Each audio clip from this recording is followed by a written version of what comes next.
بسم اللہ الرحمن الرحیم۔ السلام علیکم دوستو، میں Areed Saleem, welcome to my YouTube channel novel orchid. کیسے ہیں آپ سب لوگ؟ جی تو گائز، آج ہم نے ریڈ کرنی ہے اپنا ناول تو بخت سائیں میرا تخت سائیں، ریٹن بائی ارید شاہ کی 16 ایپیسوڈ۔ تو اس سے پہلے اگر آپ نے میرے چینل ناول آرچڈ کو سبسکرائب نہیں کیا تو سبسکرائب کر لیں اور ساتھ میں بیل آئیکن بھی پریس کر لیں تاکہ ہر آنے والی ویڈیو آپ کو ملتی رہے۔ ویڈیو کو لائک شیئر کمنٹ کرنا مت بھولیں۔ اور کیسا لگ رہا ہے یہ ناول آپ کو؟ اب ناول اینڈنگ کی طرف جا رہا ہے، کیا ہوگا کہ اور کیسا لگ رہا ہے ناول؟ اپنی رائے کا ضرور اظہار کیا کریں، جیسے میرے کچھ لسنرز کرتے ہیں، آپ لوگ بھی ضرور کیا کریں۔ تو ابھی ہم پڑھیں گے 16 والی ایپیسوڈ، دین پھر دیکھتے ہیں کیا ہوتا ہے آج کی قسط میں۔ تو بخت سائیں میرا تخت سائیں، ریٹن بائی ارید شاہ، قسط نمبر 16۔ دادا سائیں کی واپسی تقریباً 9 بجے کے آس پاس ہوئی تھی۔ کافی پریشان لگ رہے تھے۔ بخت سائیں اپنی نیند پوری کر کے ابھی نیچے آیا تھا اور اب ناشتہ کر رہا تھا۔ کیا بات ہے دادا سائیں، آپ صبح صبح کہاں گئے تھے؟ وہ ان کی طرف دیکھتے ہوئے سوال کرنے لگا تو انہوں نے اداسی سے اسے دیکھ کر نفی میں سر ہلایا تھا۔ کی چول مار کے بھیجی ہوں نے مرشد سائیں نے۔ کیا بات ہے دادا سائیں، آپ ٹھیک تو ہے نا؟ طبیعت تو ٹھیک ہے آپ کی؟ وہ ان کے پاس آتے ہوئے پوچھنے لگا تھا، جبکہ وہ کچھ نہیں بولے۔ آہستہ سے اس کے کندھے پر ہاتھ رکھتے ہوئے اپنے کمرے کی طرف چلے گئے تھے۔ دادا سائیں کو اتنا پریشان دیکھ وہ حیران رہ گیا تھا۔ آخر ایسی کون سی چیز تھی جو انہیں زیادہ پریشان کر رہی تھی؟ کہاں گئے تھے دادا سائیں؟ باہر آتے ہوئے ڈرائیور سے پوچھنے لگا تھا، جو دادا سائیں کی گاڑی کو ایک طرف لگا رہا تھا۔ وہ جی سائیں، مرشد سائیں سے ملنے لیے گئے تھے۔ مرشد سائیں سے باتیں کر رہے تھے۔ تقریباً 3 گھنٹے وہیں پر رہے ہیں یہ، ڈرائیور نے تفصیل سے بتایا تھا۔ اچھا، لیکن دادا سائیں تو کافی پریشان لگ رہے ہیں۔ مرشد سائیں نے ایسا کیا کہا کہ دادا سائیں اتنے پریشان ہو گئے؟ وہ ڈرائیور سے تفصیل سے پوچھنے لگا تھا۔ دادا سائیں کو اتنا پریشان اس نے کبھی نہیں دیکھا تھا۔ جو اللہ سے دور ہوتے ہیں نا لوگ، وہ اسی طرح پریشان ہی رہتے ہیں ساری زندگی۔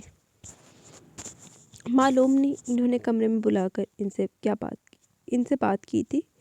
ان کا پیغام آیا تھا کہ جا کر حویلی سے شاہ سائیں کو بلا کر لایا جائے، تو شاہ سائیں نے مجھے صبح حکم دیا کہ مجھے گاؤں کے بیچوں بیچ لے کر جانا ہے، رشیدے کے گھر کے سائٹ پر، جو شاہ سائیں نے بیٹھک بنوائی ہے وہیں پر۔ ویسے لا خلانہ تو مرشد سائیں تھے، بڑا دادے سائیں کو روس کے گیا تھی تو انہوں نے دی بیٹھک جی پہ۔ آج کل مرشد سائیں وہیں پر رہتے ہیں، اس نے پوری تفصیل سے بات بتائی تھی۔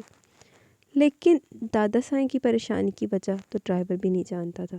اس کا کندھا تھپ تھپا کر اسے بھیج چکا تھا، حالانکہ خود اب بھی پریشان تھا کہ آخر دادا سائیں اتنے پریشان کیوں تھے۔ چل رہن دونوں پریشان۔ وہ واپس اندر آیا تو سامنے محزل چھوٹی سی گڈی کے ساتھ بیٹھی اس سے باتیں کر رہی تھی اور اس کو کچھ پڑھا رہی تھی۔ اس نے مسکرا کر اسے دیکھا تھا اور پھر اس کے پاس ہی آ کر بیٹھ گیا تھا۔ کیا بات ہے گڈی، جب سے تمہاری بی بی سائیں آئی ہیں تم پڑھائی میں زیادہ دھیان نہیں دینے لگی؟ وہ اس کی طرف دیکھتے ہوئے پوچھنے لگا تو گڈی نے مسکرا کر ہاں میں سر ہلایا تھا۔ جی ہاں بخت سائیں، بی بی سائیں اتنے اچھے سے پڑھاتی ہیں کہ سب کچھ فوراً یاد ہو جاتا ہے، اس لیے تو میں روز ان کے پاس پڑھنے کے لیے آتی ہوں، وہ خوش ہوتے ہوئے اسے بتا رہی تھی، جبکہ اس کی نظر تو اپنے سامنے بیٹھی اس کی بی بی سائیں پر تھی، جو صبح سے اس سے بھاگنے کی تیاریوں میں لگی ہوئی تھی۔ وہ صبح سے اس سے چھپ رہی تھی۔ وہ اس کے چھپنے کی وجہ خوب سمجھتا تھا۔ یقیناً صبح کی اپنی بے اختیاری پر وہ اب بھی شرمندہ تھی، لیکن بخت سائیں تو اس بے اختیاری پر دل سے بہت خوش تھا۔ اس کی نگاہیں مسلسل اسی پر تھی۔ وہ زمین پر بیٹھی ہوئی تھی کیونکہ گڈی اس کے ساتھ صوفے پر بیٹھنے کو تیار نہیں تھی۔ اس کا کہنا تھا وہ ملازموں کی نہیں مالکوں کی جگہ، اس لیے وہ اس کے ساتھ زمین پر بیٹھ گئی تھی، جبکہ گڈی کی کتابیں اس کی گود میں تھیں۔ یہ عجیب سی آواز کہاں سے آ رہی ہے؟ گڈی نے قبل سے محسوس کرتی آواز پر آگے پیچھے دیکھا تھا۔ لوہے کی چڑچڑاہٹ کی آواز آ رہی تھی، جیسے کوئی موٹا لوہا آہستہ آہستہ ٹوٹ رہا ہو۔ ہاں یہ آواز تو مجھے بھی کب سے آ رہی ہے، کچھ سمجھ نہیں آ رہا کہ آواز آ کہاں سے رہی ہے۔ وہ بھی آگے پیچھے اوپر نیچے ہر طرف دیکھ رہی تھی۔ مونا کی بلی بول رہی ہوگی، چی چی کی آواز تو اس کی ہوتی ہے نہ، اس کی بلی بھی بہت چھوٹی ہے، میاؤں میاؤں نہیں کر سکتی۔ نادیہ بھی اس کے پاس آتے ہوئے انہیں بتانے لگی تھی، مونا نے بلی رکھی ہوئی ہے؟ اس نے حیرت سے پوچھا تو نادیہ نے ہاں میں سر ہلایا تھا۔ ہاں، اسے بلیاں پالنے کا بہت شوق ہے، اس نے ایک چھوٹی سی بلی رکھی ہوئی ہے، لیکن وہ اس کے کمرے میں رہتی ہے، حویلی میں شام کے وقت باہر گھومتی ہے جب حویلی کے مرد حضرات گھر پر نہیں ہوتے، وہ تفصیل سے بتا رہی تھی۔ پھر اسے محسوس ہوا کہ آواز بلی کے بولنے کی نہیں تھی بلکہ عجیب سی چڑچڑاہٹ تھی، لیکن یہ آواز بلی کی نہیں لگتی، ایسا لگتا ہے جیسے کوئی لوہے کی چیز کھینچی جا رہی ہو۔ وہ اس کی طرف دیکھتے ہوئے کہنے لگی تو بکسائی نے بھی نظریں ہر طرف دوڑائی تھی، جب اچانک ہی دھیان اوپر بہت اونچائی پر لگے فانوس کی طرف کیا تھا۔ وہ اتنا بڑا فانوس تھا کہ اس کے اوپر پیچھے سے اس کی حفاظتی لوہے کی زنجیر دیکھنا ممکن نہ تھا، اور پھر کچھ سمجھتے ہوئے وہ صوفے سے اٹھا تھا اور اگلے لمحے گڈی اور نادیہ کو وہاں سے اٹھنے کا اشارہ کیا۔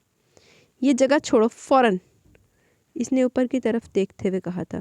نادیہ اور گڈی فوراً ہی اٹھ کر جگہ چھوڑنے لگ گئی تھی، جبکہ اپنی جھولی میں رکھی کتابیں اٹھا کر زمین سے اٹھتی محضل کو وقت لگ رہا تھا، جب اگلے لمحے اس نے زوردار دھکا مارتے ہوئے اسے پیچھے گرایا تھا۔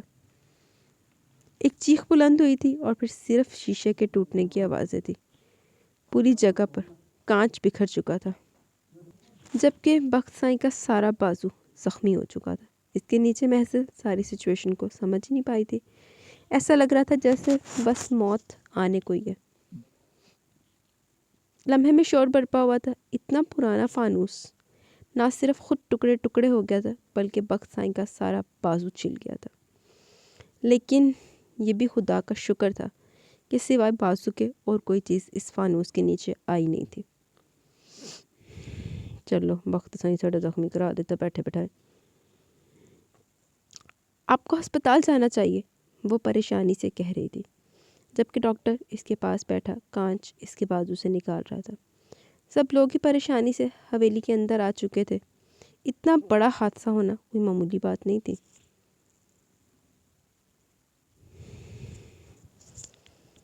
نہیں، اس کی ضرورت نہیں ہے، ہمارے ڈاکٹر صاحب بہت قابل ہیں، ابھی علاج کر دیں گے۔ اس نے مسکرا کر ڈاکٹر کو دیکھا تھا جو اس کے بازو سے بہت سارے کانچ کو نکال چکا تھا۔ بالکل سائیں، پریشانی کی کوئی بات نہیں، میں نے سارا کانچ نکال دیا، خدا کا شکر ہے کوئی نقصان ہونے سے بچ گیا، ہلکی ہلکی چوٹیں یہ بھی بھر جائیں گی۔ سائیں، یہ زنجیر ٹوٹی نہیں ہے، اسے کاٹا گیا۔ ملازمہ زنجیر اٹھائے اس کے پاس آئی تھی۔ زنجیر ٹوٹنے کی بنا پر وہ ٹیڑھی اور نوکدار کٹتی، لیکن یہاں پر کسی تیز دھار والی چیز سے باقاعدہ اس کو کاٹا گیا تھا، اور کٹنے کی وجہ سے اس پر تازہ کٹنگ کا نشان اب تک موجود تھا۔ کون آیا تھا کل گھر پر جو اوپر چھت تک گیا؟ اس نے ملازمہ کو دیکھتے ہوئے پوچھا تھا۔ کل نہیں جی، آج تو بلب لگانے والا آیا تھا، وہ بجلی والا جو نئے بلب لگا کر جاتا ہے ہر مہینے، اسی نے اپنے کسی لڑکے کو بھیجا تھا جس نے آ کر بلب لگائے تھے۔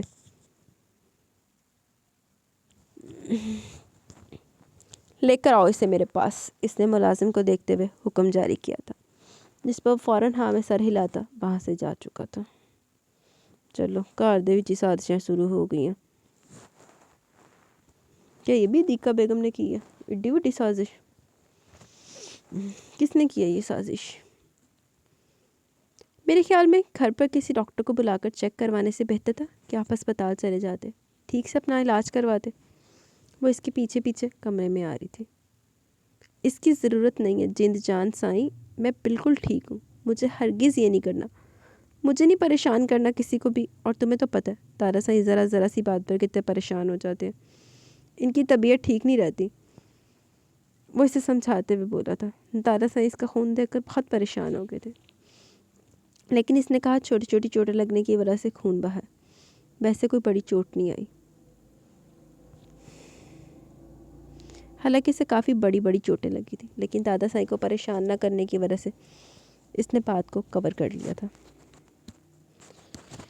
آپ پلیز یہ قمیض اتار دیں، کپڑا بار بار آپ کے بازو پر لگ کر زخم خراب کر رہا ہے۔ اب کی دفعہ وہ پھر سے بولی تو اس نے اپنے پھٹے ہوئے بازو کو دیکھا تھا جو ڈاکٹر نے علاج کرتے ہوئے پھاڑ دیا تھا۔ میرا ایک کام کرو جن جان سائیں، اندر دیکھو، کوئی کھلے آستین والا کرتا مل جائے، میں وہ پہن لوں گا۔ وہ اس کی طرف دیکھتے ہوئے بولا۔ کوئی ضرورت نہیں ہے، بنیان پہنی ہوئی ہے نا، اور یہاں کون آئے گا میرے علاوہ؟ وہ فوراً سے بولی تو اس نے مسکرا کر کندھے اچکا دیے تھے۔ اگر اسے کوئی مسئلہ نہیں تھا تو بخت سکندر اس دنیا کا سب سے بے شرم انسان تھا، اور اسے اپنی بیوی کے سامنے کس طرح کی کوئی شرم محسوس نہیں ہوتی تھی۔ چل ابھی میزل بی بی دوتے آ بیل مجھے مار والا صاحب کتا۔ وہ آرام سے بیڈ پر بیٹھا ہوا تھا، بازو پر کافی گہرے زخم تھے۔ جب وہ کھانا لے کر کمرے میں آئی تھی، بخت سائیں آپ کا کھانا، وہ کھانا ٹیبل پر رکھتے ہوئے اس سے کہنے لگی۔ جب اسے احساس ہوا کہ اس کا دایاں بازو ہی زخمی ہے، وہ کھانا کیسے کھا سکتا تھا؟ میں آپ کو کھانا کھلا دوں؟ اس نے اس کی طرف دیکھتے ہوئے پوچھا تو وہ مسکرا دیا تھا۔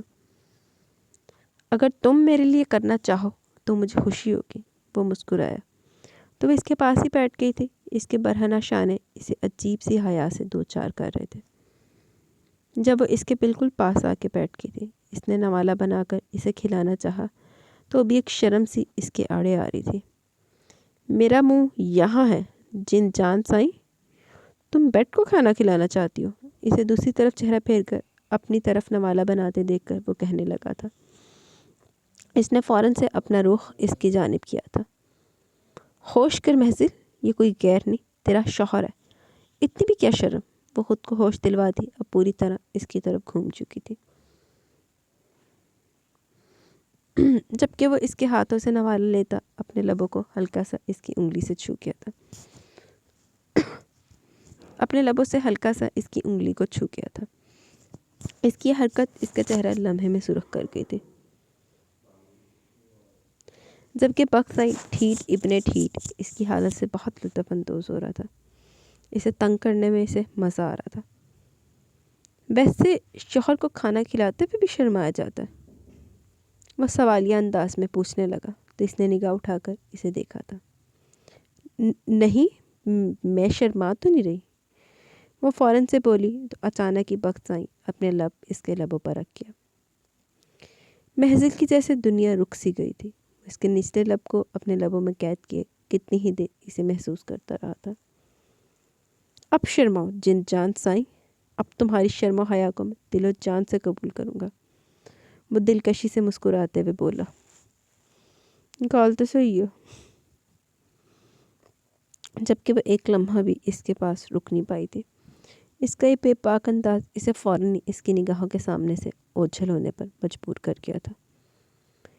میں نہیں کھلاتی کھانا۔ اگر آپ یہ ساری حرکتیں کر سکتے ہیں تو خود اپنے ہاتھوں سے کھانا بھی کھا سکتے ہیں۔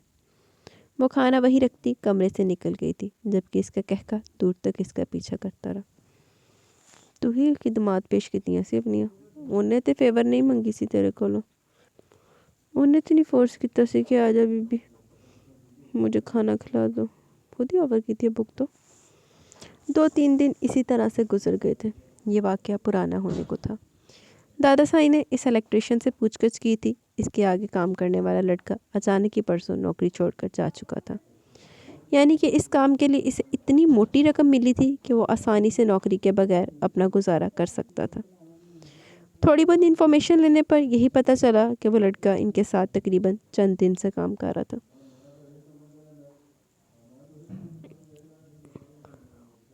اور کسی دوسرے گاؤں کا رہنے والا تھا۔ بہت مجبور ہونے کی وجہ سے اسے اس دکان میں نوکری مل گئی تھی، لیکن ایک دفعہ وہ چوری کرتے ہوئے بھی پکڑا جا چکا تھا۔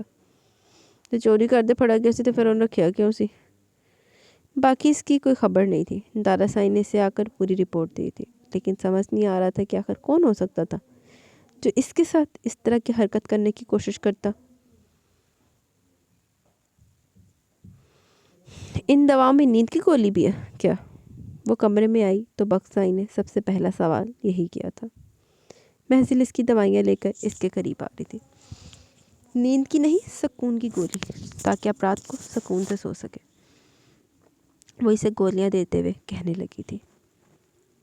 اور اگر میں یہ کہوں جن جان سائیں کہ سکون تمہیں چھونے میں، تمہیں محسوس کرنے میں، تو کہ میں ان گولیوں کے بغیر ایک آرام دہ نیند نہیں سو سکتا؟ وہ اس کی طرف دیکھتا بے باکی سے بولا تو وہ چہرہ جھکا گئی تھی۔ وہ کبھی بھی کوئی بھی بات کہہ سکتا تھا۔ تینوں ہون پتہ لگ گیا؟ تمہارے ساتھ میری ایک ڈیل ہوئی تھی، ایگریمنٹ ہوا تھا۔ تم اس ایگریمنٹ کو بالکل سیریس نہیں لے رہی ہو، اور میں اس طرح بیمار نہیں رہ سکتا۔ مجھے پٹی کھلوانی ہے، میرا بازو بالکل ٹھیک ہے۔ جی نہیں، آپ کا بازو تو ٹھیک نہیں ہے، اور آپ کی پٹی نہیں کھلے گی تاکہ آپ کے ہاتھ کنٹرول میں رہے۔ وہ اسی کے انداز میں جواب دیتی اس کے قریب سے اٹھنے لگی تھی کہ وہ اپنے بائیں ہاتھ سے اس کا بازو پکڑ کر اسے اپنی طرف کھینچتا۔ دوسرا بازو جس پر کافی سارے زخم تھے اس کی کمر کے گرد حصار کی صورت باندھ گیا تھا۔ دور سے بڑی اچھل رہی ہو، پاس آ کر بات کرو، اور زیادہ ہلنا جلنا مت، میرے بازو میں تکلیف ہے۔ وہ اپنے بازو کی طرف باقاعدہ اشارہ کرتے ہوئے اس سے کہہ رہا تھا۔ کہاں میں تو کچھ نہیں کہہ رہی، تو میں اس کے اچانک پاس آنے پر وہ اچھی خاصی نروس ہو گئی تھی۔ ہاں سب سمجھ میں آتا ہے، میرے پاس آ کر بکری کی طرح میں شروع کر دیتی ہوں۔ وہاں فاصلے پر تو زبان کمال کے جوہر دکھا رہی تھی۔ تمہارا انتظام کرنے والا ہوں میں، جن جان سائیں، تم بہت فری ہوتی جا رہی ہو۔ وہ مدہوش سے لہجے میں کہتا اس کی گردن پر اپنے لب رکھ چکا تھا، جبکہ اس کے ٹھنڈے لبوں کا لمس اپنی گردن پر محسوس کرتی اس کی ریڑھ کی ہڈی تک سنسنا اٹھی تھی۔ بخت سائیں، وہ اس کے لبوں کے لمس سے پگھلتی اس سے خود سے دور کرتے ہلکا سے اس کا نام لے رہی تھی، لیکن وہ اس سے پیچھے ہٹا نہیں۔ میری جند جان سائیں، وہ اس کے چہرے کو دیکھتا اسی خمارآلود لہجے میں کہتا اس کے لبوں پر اپنے لب رکھ گیا تھا۔ اب وہ بہک رہا تھا، وہ اس کے بہکنے کے راستے میں رکاوٹ نہیں بن سکتی تھی۔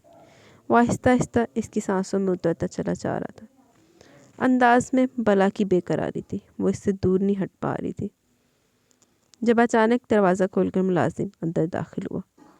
وہ ایک لمحے میں اس سے دور ہوتی اس کے بازو کا درد چھیڑ چکی تھی۔ سوری، سو سوری بخت سائیں، I'm sorry۔ وہ بس اتنا کہہ کر کمرے سے باہر بھاگ گئی، جبکہ اس کے بھاگنے پر وہ صرف مسکرا سکا تھا۔ اور کیڑا ملازم ایڈا سیر چاڑیا ہویا کہ سیدھا ہی دروازہ کھول کے ٹھا اندر آ بجیا کے۔ تمہیں اتنی عقل نہیں ہے؟ بنا دروازے پر دستک دیے اندر داخل نہیں ہوتے؟ اس نے ملازم کو گھورا تھا، جو کب سے شرمندہ سا ہو کر سر جھکائے کھڑا تھا۔ چل، ملازم نے تو پکچر انجوائے کر لی۔ معاف کیجیے گا سائیں، وہ آپ نے بلایا تھا تو میں بھاگا چلا ہے، ملازم شرمندگی سے بولا، جبکہ وہ نفی میں سر ہلاتا اسے اپنی کوئی بات بتانے لگا تھا۔ ایڈی بھی تینوں کیڑی ایمرجنسی سی کہ پتہ نہیں دادا سائیں مار گیا جڑا تو ہونے آیا بھجیا آیا۔ آؤ تمہیں گاؤں گھمانے لے کر چلو۔ کتنے دن ہو گیا گھر سے باہر نہیں نکلا۔ وہ دادا سائیں کے ساتھ باہر صوفے پر بیٹھا ہوا تھا جب وہ کچن سے نکل کر باہر آئی۔ ابھی آپ ٹھیک نہیں ہیں، آپ کو آرام کی ضرورت ہے۔ فی الحال کوئی ضرورت نہیں کہیں بھی جانے کی، اس نے مسکرا کر انکار کیا تھا۔ چلی جاؤ بہو سائیں، ویسے بھی گھر پر رہ کر کیا کرو گی؟ میرا پوتا کتنے دنوں سے ٹھیک سے ہنسا بولا نہیں ہے۔ تھوڑی دیر اس کے ساتھ باہر جاؤ، یہ بھی تھوڑی سی ٹھنڈی ہوا لے۔ کیا حالت ہوگی ہے میرے جگر کے ٹکڑے کی؟ وہ اس کی حالت دیکھتے ہوئے بولے تھے جو گھر پر رہ کر اکثر بور ہو جایا کرتا تھا۔ ہاں دادا سائیں بالکل ٹھیک کہہ رہے، مجھے باہر جانا ہے، تم میرے ساتھ چلو۔ گڈی جاؤ بی بی سائیں کی چادر لے آؤ۔ اس سے پہلے کہ وہ کچھ کہتی وہ پاس بیٹھی گڈی کو حکم دے چکا تھا، جو فوراً ہاں میں سر ہلاتی اوپر کمرے کی طرف بھاگ گئی تھی، اور وہ ہاں کرتی یا انکار کرتی اسے اس کے ساتھ آنا ہی تھا۔ واؤ، یہ کھیت کتنے خوبصورت ہے، اور اتنے سارے کھیت، اس سائڈ پر کوئی گھر نہیں ہے؟ وہ کچھ الجھے ہوئے لہجے میں پوچھنے لگی تھی۔ اتنی دور دور تک نظر دوڑاتے صرف کھیت ہی کھیت نظر آ رہے تھے۔ نہیں، یہ ساری جگہ ہماری ہے، اس طرف کسی کا کوئی گھر نہیں۔ جہاں تک تمہاری نظر جا رہی ہے نا، وہاں پر سارے کھیت ہمارے ہیں۔ وہ کھیتوں کے بیچوں بیچ نکلی سڑک پر گاڑی چلاتے ہوئے اسے بتا رہا تھا، جبکہ وہ کافی ایکسائٹیڈ لگ رہی تھی۔ شاید اس سے پہلے اس نے گاؤں کا یہ ایریا دیکھا ہی نہیں تھا۔ اور بابا کا اسکول کس طرف ہے؟ اس نے ایکسائٹیڈ ہو کر پوچھا تھا، جبکہ بہت مسکرا کر وہ گاڑی اسی طرف پھیر گیا تھا۔ آپ کو گاڑی نہیں چلانی چاہیے تھی، ڈرائیور آ تو رہا تھا نا ساتھ، وہی چلا لیتا۔ آپ کا بازو پوری طرح ٹھیک نہیں ہے۔ میری جند جان سائیں، تم یہ پرانے زمانے کی بورنگ باتیں مت کیا کرو۔ اب تمہیں لگتا ہے کہ میں اپنی رومانٹک سی ڈرائیو پر اپنے کسی ڈرائیور کو ساتھ لے کے آتا تاکہ وہ سارا مزہ خراب کر دیتا؟ نو، نیور۔ میں یہاں اپنی خوبصورت سی بیوی کے ساتھ وقت گزارنے آیا ہوں۔ وہ اس کی طرف جھکتا آنکھ دبا کر بے باکی سے بولا، جبکہ وہ بنا جواب دیے چہرہ دوسری طرف پھیر گئی، مسکرا دی تھی۔ کبھی ٹیوب ویل سے پانی پیے؟ تازہ میٹھا پانی ہوتا ہے۔ وہ اس کی طرف دیکھتے ہوئے کہنے لگا تو اس نے فوراً انکار کیا تھا۔ میں بھی نہیں پیتا ویسے کبھی۔ کتنے ابھی اگلے گنے کا کبھی شربت پیے؟ وہ گاڑی روکتا اسے کہنے لگا۔ سامنے ایک ریڑھی لگی ہوئی تھی جس پر ایک مشین تھی اور ایک آدمی ایک سائڈ سے گنے ڈال رہا تھا اور دوسری طرف سے گلاس بھر رہا تھا۔ میں نے کبھی بھی نہیں پیا بخت سائیں، میں نے پینا۔ اس نے فوراً کہتے ہوئے گاڑی کا دروازہ کھولا تھا۔ وہ ہرگز اس موقع کو ہاتھ سے جانے نہیں دینے والی تھی۔ کوئی بھی نئی چیز ٹرائی کرنا اسے اچھا لگتا تھا۔ ویسے مجھے نہیں اچھا لگتا یہ گنے کا شربت، because that is too much میٹھا۔ بہت زیادہ میٹھا ہوتا ہے گنے کا شربت، جو جوس ہوتا ہے نا، اس لیے میں نہیں کھاتی، میں نہیں پیتی۔ وہ گاڑی سے نکل کر گنے والے کو 2 گلاس بنانے کا حکم دے چکا تھا جب اچانک گولی چلنے کی آواز سنائی دی تھی۔ وہ گلاس منہ سے لگائے آگے پیچھے دیکھنے لگ گئی تھی۔ گولی کی آواز دور دور تک گونج رہی تھی۔ اسے سمجھ ہی نہیں آیا تھا کہ گولی کہاں سے چلی ہے اور کس طرف گئی ہے، جب ساتھ کھڑے گنے والے نے شور ڈال دیا، اللہ سائیں، بخت سائیں کو گولی لگ گئی۔ اس کے کہنے کی دیر تھی کہ اس کے ہاتھ سے گلاس چھوٹا۔ وہ پلٹ کر دیکھ نہیں پائی تھی، جبکہ وہ آدمی بھاگتے ہوئے بخت سائیں کے پاس آیا اور پھر دیکھتے دیکھتے وہاں نہ جانے کتنے لوگ جمع ہو گئے تھے۔ بس حیرانگی سے سب کچھ سن رہی تھی۔ بخت سائیں کی طرف دیکھنے کی ہمت جیسے اس میں رہی نہیں تھی۔ چل منڈا اتھے پیا ہے گولی کھا کے، تینوں پرواہ ہی نہیں ہے یار۔ نہیں، کیا مسئلہ ہے؟ پہلے منڈے نو ساڈے چاقو مروا دیتا تے ہن ساڈے منڈے نو گولی مروا دی۔ کیڑا اودے دشمن ایڈا پیدا ہو گیا؟ اسے آئی سی یو میں داخل کر دیا گیا تھا۔ وہ سکتے کی کیفیت میں ان لوگوں کے ساتھ ہسپتال تک پہنچی تھی۔ گاؤں والے جتنا جلدی ہو سکے اسے ہسپتال پہنچا چکے تھے۔ اس کا آپریشن شروع کر دیا گیا تھا۔ کیا اتنا آسان تھا کسی کو ختم کر دینا؟ ایک لمحے میں اسے گولی مار دی گئی تھی، بس ایک لمحے میں۔ گولی اس کے کندھے پر لگی تھی، لیکن ڈاکٹرز کہہ رہے تھے کہ گولی اس کے سینے کے بیچوں بیچ بھی لگ سکتی تھی، وہ مر بھی سکتا تھا۔ چلو کندھا نہ ہو گیا بیچارے منڈے دا نا پنچنگ بیگ ہی بنایا ہوا، جڑا آندا ماری جاندا، جڑا آندا ماری جاندا۔ پہلے بازو دے تے جھومر ڈگ پیا، کچ وج گئے تے ہن کندھے دے اوتے گولی وج گئی۔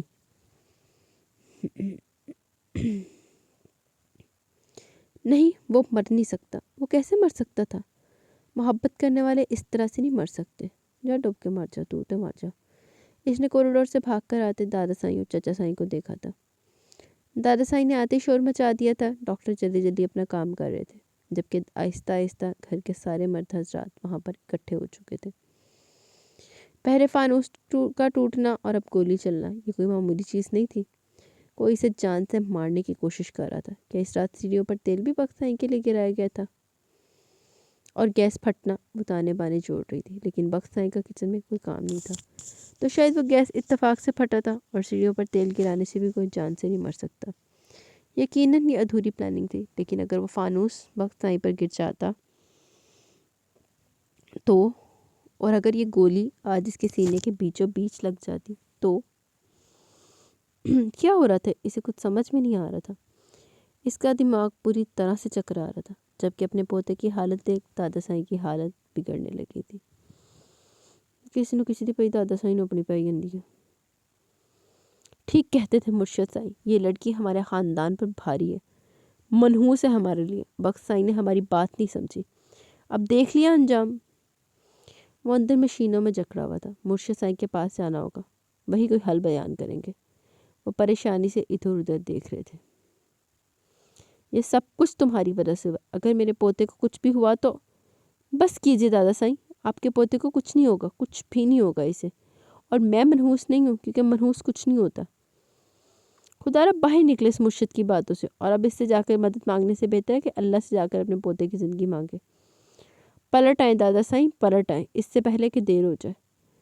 میں برباد نہیں کر رہی ہوں، آپ خود برباد کریں اپنے خاندان کو اس اندھیر نگری میں دھکیل کر. آپ برباد کریں اپنا، آپ برباد کریں سب کچھ. خدا را مت کریں برباد. آپ کے پوتے کو آپ کی دعاؤں کی ضرورت ہے، کسی مرشد سائیں کی دعاؤں کی نہیں. وہ ان سے کہتی وہیں موجود نرس سے نماز کے لیے کمرے کے بارے میں پوچھنے لگی، کیونکہ یہ لوگ کتنی غافل کیوں نہ وہ اپنے خدا سے اسے مانگنے والی تھی. گولی کندھے کے پاس لگی تھی، ہم گولی نکال چکے، اب وہ کم خطرے سے باہر ہے. تھوڑی دیر میں انہیں ہوش آ جائے گا اور انہیں روم میں شفٹ کر دیا جائے گا. اس کے بعد آپ لوگ ان سے مل سکتے ہیں. ڈاکٹرز نے باہر آتے ہی انہیں خوشخبری سنائی تھی، جبکہ دادا سائیں کو کچھ سکون ملا تھا. بہو کو گھر چھوڑا. دادا سائیں خوشخبری سننے کے بعد کہنے لگے تھے، دادا سائیں میں ان سے ملے بغیر کہیں نہیں جاؤں گی. محضل نے جیسے بات ہی ختم کر دی تھی. دادا سائیں اس سے بحث نہیں کرنا چاہتے تھے، جبکہ وہ لوگ ہی سب لوگ ہی اس کی ہمت پر حیران تھے کہ دادا سائیں کو انکار کرنے کی مجال آج تک کی ہی کس نے تھی. یہ لڑکی معمولی ہرگز نہیں تھی. بخت سائیں کا دل جس پر آیا تھا وہ سب سے الگ تھی. تہور کی ایویں تو بخت سائیں کا دل نہیں نہ آیا. ہائے یار میرے گلے میں پھر درد ہو رہی ہے. اسے ہوش آیا تو دادا سائیں ایک طرف بیٹھے تھے، جبکہ محضل ان کے پیچھے کھڑی تھی. کیا ہوا؟ ڈرا دیا تھا کیا میں نے؟ دادا سائیں کی آنکھوں میں آنسو دیکھ کر ہلکا سا مسکرا کر بولا، ہماری غلطی ہے، ہمیں تمہیں باہر بھیجنا ہی نہیں چاہیے تھا. ہم کہاں جانتے تھے کہ دشمن طاق میں بیٹھے ہیں. اگر دشمن طاق میں بیٹھے ہیں دادا سائیں تو پتہ کروائیں ان کے بارے میں. وہ ان کی بات کاٹ کر کہنے لگا تھا. دادا سائیں نے دشمن نہیں لبدے پہ آیا بڑا سرپنچ بن کے بیٹھا ہوا. تم ٹھیک ہو؟ وہ ان سے بولنے کے بعد پیچھے کھڑی محضل کی طرف دیکھنے لگا. اسے ڈر تھا کہیں اسے بھی کوئی گولی وغیرہ نہ لگی ہو، لیکن وہ بالکل ٹھیک تھی. یعنی کہ گولی اسی پر چلائی گئی تھی اور ان کا مقصد وقت کوئی نقصان پہنچانا تھا. وہ اس کے پاس آ کر بیٹھی تو وہ ہلکا سا مسکرا دیا. اسے بولنے میں تکلیف ہو رہی تھی. وہ بہت آہستہ آواز میں بات کر رہا تھا. آپ گھر جائیں، یہ لوگ تو مجھے 4-5 دن سے پہلے ہرگز گھر نہیں آنے دیں گے. آپ آرام کریں. محض رات کو میرے کمرے پاس ہی رک جائے گی، وہ دادا سائیں کو سمجھاتے ہوئے بولا تھا. نہیں، ہم کہیں نہیں جائیں گے، ہم یہیں رہیں گے تمہارے پاس جب تک تم بالکل ٹھیک نہیں ہو جاتے. وہ فوراً انکار کر گئے تھے. چلو دادا رکے گا اسپتال دے وچ. ایک تو انہیں یہ لڑکی پسند نہیں تھی اور اوپر سے ان کا پوتا اسے اپنے پاس رکھنے پر تیار نہیں تھا. اسے اپنے پاس رکھنے پر تیار تھا لیکن انہیں نہیں. آپ گھر جائیں گے تو پتہ لگوا پائیں گے نا کہ آخر ایسا کون ہے، کون سے نئے دشمن نکلے جو سیدھے سیدھے جان کے دشمن ہیں. پتہ لگوائیں کہ کس نے کی ہے یہ حرکت، تب تک میں بھی ٹھیک ہو کر آ جاؤں گا. پھر مل کر اپنے دشمن کو جہنم واصل کریں گے. اس نے مسکرا کر کہا تھا. تمہاری بات درست ہے، لیکن ہم نے اپنے خاص لوگوں کو اس کام پر لگایا ہوا ہے. وہ ضرور پتہ کر لیں گے، وہ یقین سے بولے تھے. ہاں وہ پتہ کر لیں گے، لیکن آپ بھی ساتھ رہیں تو زیادہ بہتر رہے گا. ویسے بھی میں ہسپتال تو آپ کو کسی قیمت پر نہیں رہنے دوں گا. وہ پھر سے بولا تو دادا سائیں کو اس کی بات ماننی پڑ گئی تھی، کیونکہ وہ جانتے تھے وہ ضد پر بالکل انہی پر گیا تھا. یہ ہے ٹھیک ہے، ہم چلے جائیں گے، لیکن رات کو ابھی بالکل نہیں جائیں گے تمہیں چھوڑ کر. وہ مانتے ہوئے بولے تو وہ ہلکا سا مسکرا کر ہاں میں سر ہلا گیا تھا. ہائے میرے خدایا، بولے نہیں جا رہا میرے کو. ایک منٹ رکو ذرا، میں پانی پی لوں. پانی کتنے گیا؟ اللہ جی، کدھر گیا میری ہینڈ فری؟ دادا سائیں آپ سے بہت پیار کرتے ہیں، وہ اس کے پاس بیٹھتے ہوئے اس سے کہنے لگی تھی. دادا سائیں اس کی بات مان تو گئے تھے، لیکن رات 12 بجے سے پہلے وہ گھر روانہ بھی نہیں ہوئے تھے. میں ان کا اکلوتا پوتا ہوں. مجھ سے محبت تو کریں گی نا؟ ویسے تم نہیں کرتی مجھ سے محبت؟ اسے اپنے پاس بٹھائے پوچھ رہا تھا. پتہ نہیں، وہ اب تک اپنے جذبات کو کوئی نام نہیں دے پائی تھی. دور فٹے منہ تیرے تھے ادھر حملے ہوئی جا رہے تھے، تو جذبات میں کوئی نام ہی نہیں دے سکتی پاری. تو اپنے دل سائیں سے پوچھ کر بتاؤ نا، ہو سکتا ہے میرے حق میں فیصلہ سنا ہی دے. دل سائیں کہتے ہیں ابھی صبر رکھیں، وہ مسکراتے ہوئے بولی تھی۔ بڑے ظالم ہیں تمہارے دل سائیں، صرف صبر ہی کروائے جا رہے ہیں، اب تو انہیں میرے حق میں فیصلہ سنا دینا چاہیے تھا۔ وہ اس کا ہاتھ تھام کر آہستہ سے اپنے دل کے مقام پر رکھ چکا تھا۔ دیکھو تو صحیح، تمہاری ایک ہاں سننے کے لیے میرے دل سائیں کتنے بے قرار ہیں۔ وہ اسے اپنی نظروں کے حصار میں لیے بولا تو وہ ہلکا سا مسکرا کر نظریں جھکا کی تھی۔ اب تمہارے دل سائیں کو تھوڑی سی جلدی دکھانی چاہیے، وہ اس کا ہاتھ تھام کر اپنے لبوں سے لگاتے ہوئے بولا تو وہ اگلے ہی لمحے اپنا ہاتھ کھینچ گئی تھی۔ میرے دل سائیں آپ کے دل سائیں کی طرح جلد باز نہیں ہے، ابھی آپ صبر سے کام لیں، یہ ساری باتیں گھر چل کر ہوں گی۔ وہ جیسے بات ختم کر کے بولی تھی جب وہ اگلے لمحے بیڈ سے اٹھنے لگا۔ یہ کیا کر رہے ہیں آپ؟ دماغ تو نہیں خراب ہو گیا آپ کا؟ وہ فوراً بھاگ کر اس کے پاس آتی اسے واپس بیڈ پر بٹھانے لگی تھی۔ تم ہی تو کہہ رہی ہو کہ ساری باتیں گھر چل کر ہوں گی، تو چلو گھر چل کر پہلے اس دل سائیں کی بے قراریوں کا حل نکالتے ہیں، باقی ساری باتیں ہم بعد میں کر لیں گے، یہ علاج وغیرہ تو ہوتا رہے گا۔ وہ ضرورت سے زیادہ جلد بازی دکھا رہا تھا۔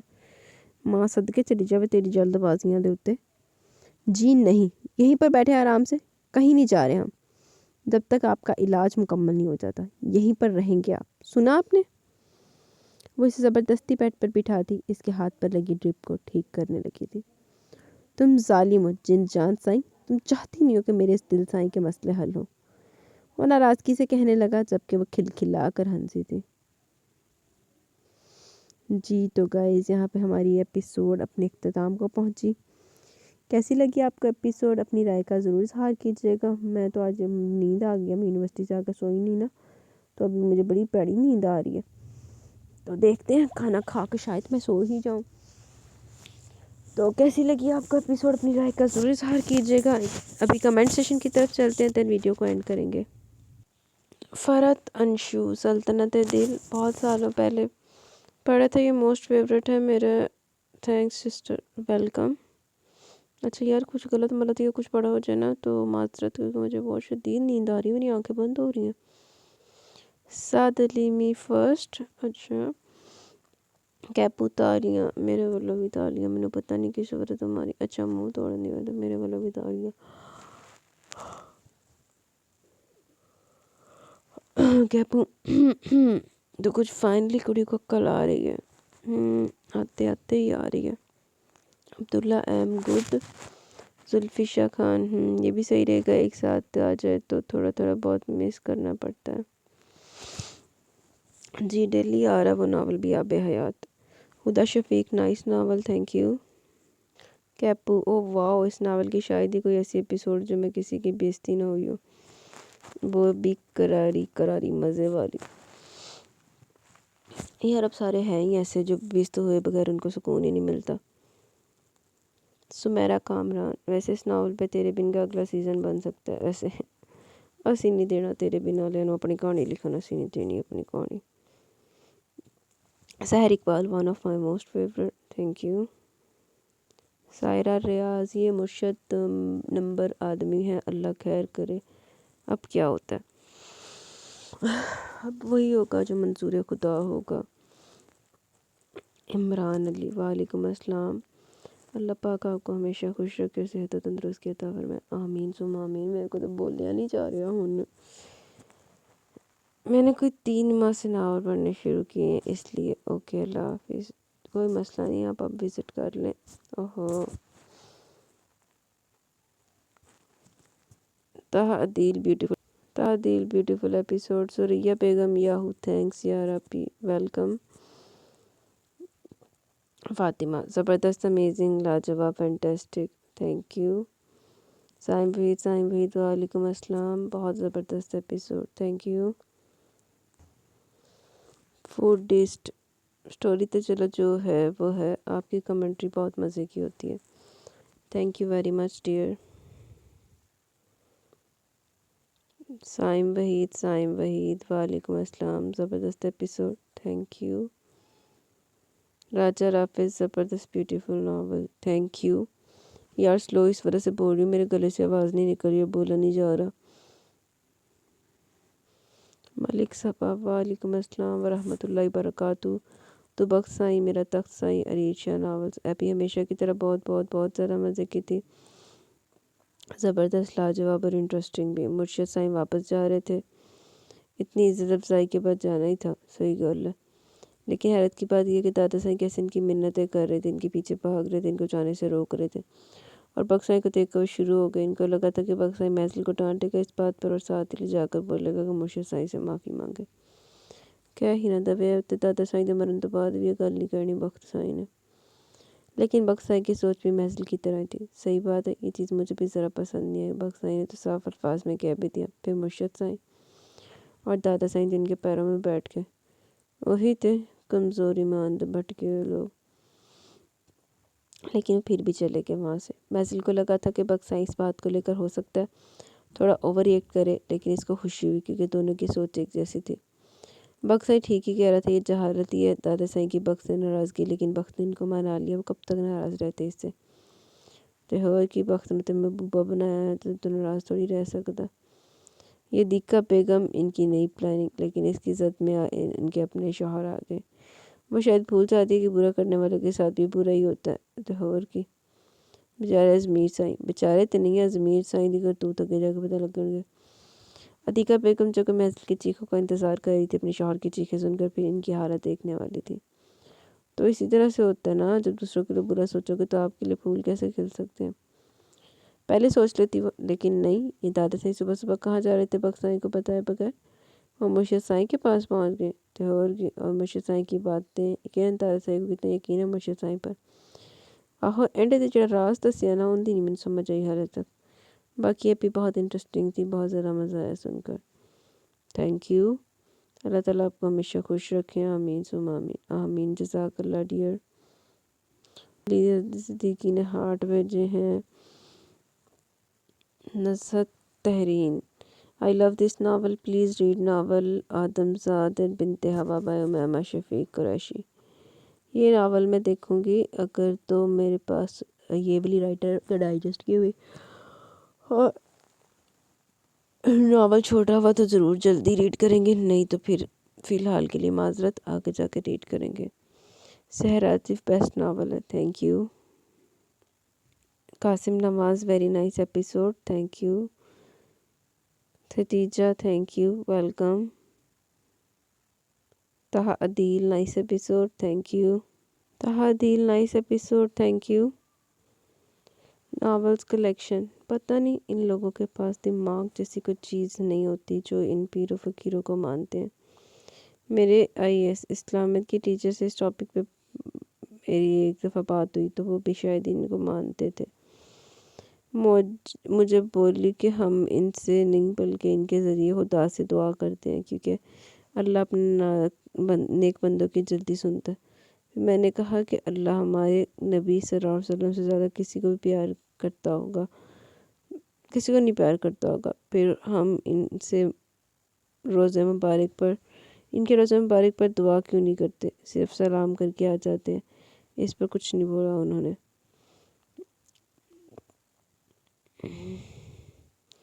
کارمین نے یہ سب اس لیے بتایا کہ اب پتہ ہمارے کسی چھوٹی سی بات سے ہی کسی کو ہدایت مل جائے۔ صحیح بات ہے، صحیح کہہ رہے ہیں آپ لوگ، ہدایت آپ صحیح کہہ رہی ہیں۔ ہدایت کے لیے تو ایک لمحہ بھی کافی ہوتا ہے، تھوڑی سی دیر تو پھر بہت زیادہ ٹائم ہے ہمارے پاس، لیکن ہدایت آنے کے لیے تو ایک لمحہ بھی بہت ہوتا ہے۔ Nikhat Parveen nice episode, thank you. یہ کون ہے؟ سائرہ ریاض ہے شاید۔ وعلیکم السلام۔ عمیر احمد کے ناول بہت ڈیپلی ہوتے ہیں، ڈیپتھ میں، اچھا ناول ہر ہے، ذرا غور کرنا پڑتا ہے۔ یہ تو ہے، یہ تو یار ہر ناول بھی ایسا ہوتا ہے، ہر ناول ہی ڈیپتھ والا ہوتا ہے، جو سسپینسفل ناول ہوتے ہیں وہ اسی طرح کے ہوتے ہیں، جب تک آپ اس کو غور کر کے کنسنٹریشن کے ساتھ نہیں پڑھو تو سمجھ نہیں آتی تسی پڑھ کی رہے ہو۔ جی تو یہاں پہ ہماری ایپیسوڈ اپنے اختتام کو پہنچی، کمنٹ سیشن بھی اختتام کو پہنچے، تو میری نیند دی بخیر ہو گئی، اخیر تو بھی اخیر ہو گئی۔ تو کیسی لگی آپ کا ایپیسوڈ، اپنی رائے کا ضرور اظہار کیجیے گا۔ انشاءاللہ کل ملیں گے نیو ایپیسوڈ کے ساتھ۔ خالی کہ نیند آ رہی ہوتی ہے نا تو گلے جھوکے جھوکے لگ کے تو میں اٹھ جانا سی، کل نیند بھی بہت شدت والی آ رہی ہے اور ساتھ میں میرے گلے میں درد بڑی ہو رہی ہے۔ تو بس دعاؤں میں یاد رکھیں، اللہ پاک گلا سیٹ کرتے۔ باقی آج آپ کو ایک راز کی بات بتاتی ہوں، کسی کو بتانا مت، میرے گھر والوں کو بالکل بھی نہیں۔ آج میں یونیورسٹی سے گول گپے کھائے تھے، جس وجہ سے میرے گلے کا ذرا بھی رگ ہو گیا ہے۔ میں نے گھر میں کسی کو نہیں بتایا، آواز ہی نہیں کٹی، چوں چاں دی۔ تو آپ بھی مت بتائیے گا کسی کو۔ ایسا مجھے بھی اجازت دیں، اللہ خیر رکھے، جلد ملیں گے۔ تب تک کے لیے اپنا بہت سارا خیال رکھیں، دعاؤں میں یاد رکھیں۔ اللہ حافظ۔